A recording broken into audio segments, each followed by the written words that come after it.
আসসালামু আলাইকুম বন্ধুরা, কেমন আছো সবাই? আশা করি ভালো আছো। আমিও ভালো আছি। এই তো ছোটো মাছ রেসিপি শেয়ার করবো তোমাদের সঙ্গে, আর পিঠার রেসিপি শেয়ার করব। ছোটো মাছের জন্য আমি পেঁয়াজ, মরিচ, ধনিয়া কুচি সব কিছু নিয়ে আদা রসুন বাটা সব কিছু দিয়ে মাখিয়ে নিব।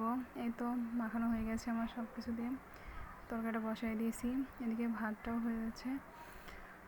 তো এদিকে আমার তরকারিটা হয়ে গেছে। তো এই পিঠা বানানোর জন্য পুরটা রেডি করে নেব। মাংস আর আলু নিয়েছি, এখানে পেঁয়াজ কুচি, তেজপাতা সব কিছু দিয়ে ভেজে নিব। এখন আমি আদা বাটা, রসুন বাটা, হলুদ, মরিচের গুঁড়া সব কিছু দিয়ে মশলাটা কষাই নিব। মশলাটা কষানো হয়ে গেলে ভালোভাবে নাড়াচাড়া দিয়ে আলু আর গরুর মাংসটা দিয়ে দিব।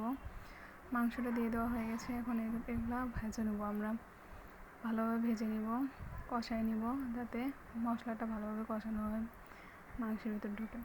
এখন আমি গরম পানি ইউজ করছি, গরম পানিটা দিয়ে দিয়েছি। এখন আমি ভালোভাবে কষাই নিব। এদিকে আমি পুরটাও রেডি করে রেখেছি।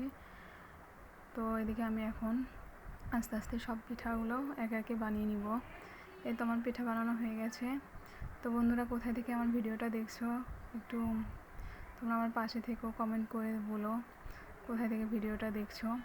এই তো আমার পিঠাটা বানানো হয়ে গেছে। ধন্যবাদ সবাইকে আমার সাথে থাকার জন্য।